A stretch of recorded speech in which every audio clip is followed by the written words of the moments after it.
2008 में Kannada film industry में एक ऐसा मर्डर होता है जिसके बाद हर किसी की रूह कांप जाती है। जब उस मर्डर का खुलासा होता है तो हर कोई सोचने पर विवश हो जाता है कि बाप रे बाप, इतना खतरनाक मर्डर। दरअसल उस वक्त कन्नड़ फिल्म इंडस्ट्री में एक एक्ट्रेस होती है, नाम होता है उनका मारिया सुसाइराज। मारिया सुसाइराज, इनका सपना था कि ये बॉलीवुड में डेब्यू करें, बॉलीवुड में काम करें, हिंदी इंडस्ट्री में इनका नाम हो। लेकिन इन्होंने अपनी शुरुआत जो है लगभग 2007 या 6 से इन्होंने शुरुआत की अपनी, और इसके बाद इनके जीवन में कुछ ऐसा हुआ जिससे एक मर्डर का सामना हुआ। दरअसल इस कहानी से हम पर्दा उठाते हैं, बहुत से लोगों को पता होगा, लेकिन मैंने सोचा शॉर्ट में आपको बताऊं जिससे आपको पता चले कि भैया आज से तकरीबन कितने साल पहले इतना खतरनाक मर्डर हुआ था। नमस्कार, मेरा नाम है राहुल और आप देख रहे हैं 9 PM विद GRD। अब हम बात करते हैं 2008 की।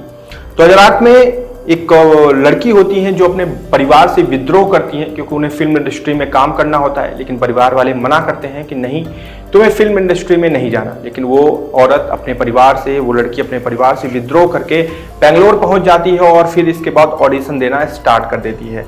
और ऑडिशन देते देते कन्नड़ फिल्म इंडस्ट्री में उसे रोल भी मिल जाता है और उस लड़की का नाम मैंने आपको बताया मारिया सुसाइराज।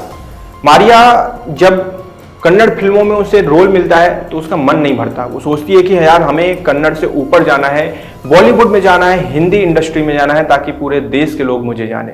और इस चीज़ को सोचकर वो हिंदी फिल्मों के लिए जो है लगातार अपने इंटरव्यूज देना स्टार्ट करती है। उसी दौरान उसकी मुलाकात होती है एक नीरज ग्रोवर नाम के इंसान के साथ। और नीरज ग्रोवर वो होते हैं जो उस वक्त बालाजी फिल्म इंडस्ट्री में काम कर रहे होते हैं। नीरज ग्रोवर के साथ जब मुलाकात होती है मारिया की तो दोनों के बीच में काफ़ी नज़दीकियां बढ़ने लगती हैं और इस चीज़ का नीरज यकीन दिलाते हैं कि चलो ठीक है, मैं पूरी कोशिश करूंगा कि हिंदी इंडस्ट्री में तुम्हें एक अच्छा या फिर एक लीड रोल मिले।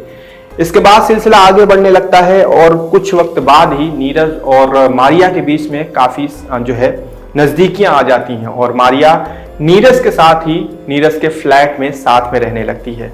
हालांकि नीरज इस चीज को जानते थे कि Maria already in a relationship है, क्योंकि मारिया उस वक्त किसी दूसरे इंसान के साथ रिलेशनशिप में थी और वो दूसरा इंसान जिसका नाम था जोरेम मैथ्यू। जोरेम मैथ्यू जो कि इंडियन आर्मी में लेफ्टिनेंट थे, पुणे में पोस्टिंग थी इस इंसान की। तो ऑलरेडी रिलेशनशिप में रहने के बावजूद भी जो मारिया है वो नीरज के साथ रहती थी। नीरज और मारिया दोनों लिविंग रिलेशनशिप में थे। अब नीरज ने एक दिन सोचा कि चलो मारिया के साथ प्यार का इजहार करते हैं और अपना भविष्य सजोते हैं। नीरज ने मारिया को प्रपोज किया, बोला कि मुझे तुम्हारे साथ अपना भविष्य देखना है। इस बात पे मारिया ने रिजेक्ट कर दिया। मारिया ने बोला कि हम लोग एक अच्छे दोस्त हैं और दोस्त बनकर ही रहना चाहते हैं। हालांकि ये चीज कहीं ना कहीं नीरज और मारिया के बीच में नजदीकियों को खत्म कर रही थी और दूरियां बढ़ाने का काम करना शुरू कर चुकी थी।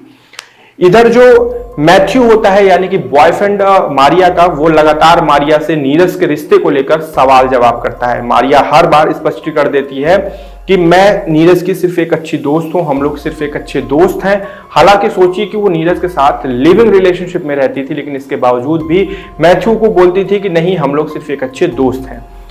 इसके बाद मैथ्यू जिद करने लगता है कि काम करो, तुम उसके साथ मिलना जुलना बंद करो और कहीं और रहना शुरू करो। जिसके बाद इधर जो नीरज होते हैं और मारिया होते हैं, इनके बीच में भी थोड़ी सी खटास आ ही चुकी थी और उधर मैथ्यू ने भी दबाव बनाना शुरू किया कि तुम अलग रहना शुरू करो। जिसके बाद मारिया कहती है कि ठीक है और वो नीरज का फ्लैट छोड़ के कहीं दूसरी जगह रहने लगती है। बात होती है 8 मई की। 8 मई को रात को नीरज ये कह के निकलते हैं कि मैं जा रहा हूं और मारिया को जो शिफ्ट करवाना है नए फ्लैट में, नए मकान में, उसकी थोड़ी हेल्प करवानी है, इसलिए मैं उसके पास जा रहा हूं। 8 मई को ये जाते तो है, लेकिन फिर 9 मई को इनकी कोई खबर नहीं आती, कुछ अता पता नहीं चलता, कुछ भी पता नहीं चलता। घर परिवार वाले परेशान हो जाते हैं। मारिया से संपर्क करते हैं तो मारिया कहती है कि हाँ वो आए थे, लेकिन रात को 1-1:30 बजे ही यहां से चले गए। इसके बाद भी उनका नीरज का कोई पता नहीं चलता। फिर पुलिस छानबीन करती है, इधर उधर करके सारी चीजें, बहुत सारी चीजें कोशिश करती है जानने की, लेकिन पता नहीं चलता। लेकिन एक फोन करती है नीरज के नंबर पर पुलिस, और वो फोन जैसे ही उठता है वैसे ही पुलिस को एक ऐसा क्लू मिल जाता है कि पुलिस कहती है अब तो अपराधी हमारी गिरफ्त में होगा। और इस क्लू को मिलने के तुरंत बाद मारिया को गिरफ्तार कर लिया जाता है। और पूछताछ सख्ती के साथ की जाती है, जिसके बाद मारिया टूट जाती है और कुछ ऐसा खुलासा करती है जानने के बाद हर कोई सोचने पर विवश हो जाता है। दरअसल 8 मई को नीरज जब मारिया के फ्लैट पे जाते हैं, बातचीत करते हैं, सामान वगैरह शिफ्ट करवा के उसके बेड पे वो लेटे होते हैं, तभी जो मैथ्यू यानी कि बॉयफ्रेंड होता है मारिया का, उसे डाउट तो था ही, तो वो बिना बताए सीधे उस फ्लैट पे पहुंच जाता है और रूम में जैसे ही देखता है तो मारिया के बेड पर वो नीरज को देखता है, जिसके बाद नीरज और मैथ्यू में लड़ाई झगड़े शुरू हो जाते हैं और झगड़े इस कदर होते हैं कि मैथ्यू चाकू का इस्तेमाल करता है और वो चाकू से वो नीरज के पेट में चाकू मार देता है, जिसकी वजह से नीरज लहूलुहान हो जाता है, वहीं गिर जाता है और उसकी मौत हो जाती है। अब मैथ्यू और मारिया के सामने चुनौती थी कि वो करे तो क्या करे, लेकिन इनकी बेशर्मी देखिए, 100 सामने रखा हुआ था, उसी के सामने मैथ्यू और मारिया कई बार शारीरिक संबंध बनाते हैं और बनाने के बाद फिर अगली रात को उस 100 के 1, 2, 3, 4 नहीं बल्कि 300 टुकड़े करते हैं। करने के बाद एक बैग में भरकर रात को लेकर वहां से निकलते हैं। पुलिस वहां पर जो गार्ड होता है उससे पूछताछ करती है तो वो ये चीज बताता है कि एक दिन मैथ्यू और मारिया एक भारी सा बैग लेकर जा रहे थे रात में। अब इस शक के आधार पर प्लस ये लोग उस 100 को यानी कि 300 टुकड़े करके लेकर जाते हैं काफी दूर और ले जाकर पूरे 100 को जला देते हैं। जब ये लोग उस 100 को पूरा जला वला के सब कुछ खत्म कर देते हैं, उस दौरान जो फोन होता है नीरज का वो दरअसल इसी के पास होता है, मारिया के पास होता है और उसी दौरान उस पर एक फोन जाता है। तो मारिया को पता था कि फोन उठाएगी तो फंस जाएगी, वो पॉकेट से फोन निकाल ही रही थी कि गलती से रिसीव वाला स्विच दब जाता है और फोन उठ जाता है। बस यही क्लू काफी था।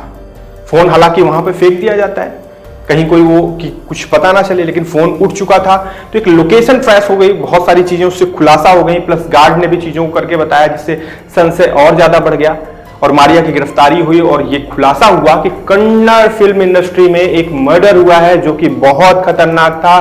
नीरज ग्रोवर की हत्या की गई मैथ्यू के द्वारा, जिसमें सहयोग था मारिया का, 300 टुकड़े किए गए, उसे बैग में भरकर ले जाकर जला दिया गया। बड़ा ही अजीब और कपा देने वाला यह घटना था। मुझे लगा कि मैं इतनी पुरानी बात आपसे क्यों साझा कर रहा हूं, तो ये इसलिए कर रहा हूं क्योंकि आजकल बहुत सारी चीजें आप देख रहे होंगे कि फ्रिज में डाल दिया, इतने टुकड़े कर दिए, इतने टुकड़े डाल के वहां जमा दिया, ऐसे कर दिया, वैसे कर दिया। जो ये अपराधी होते हैं ना, ये नए नहीं होते हैं, ये अपराध बहुत पहले से चला आ रहा है और जब आपराधिक प्रवृत्ति किसी भी इंसान के अंदर आ जाती है ना तो वो अपना बुद्धि विवेक सब खो देता है। सोचिए कि एक 100 के 300 टुकड़े किए गए थे, कितनी निर्मम तरीके से और कितनी बेरहमी और कितनी हिम्मत दिखाकर इन्होंने ये चीज को किया होगा। अपने पॉइंट ऑफ व्यू साझा करिएगा। कल फिर से मिलेंगे घटना के साथ। ध्यान रखिएगा अपना। जय हिंद।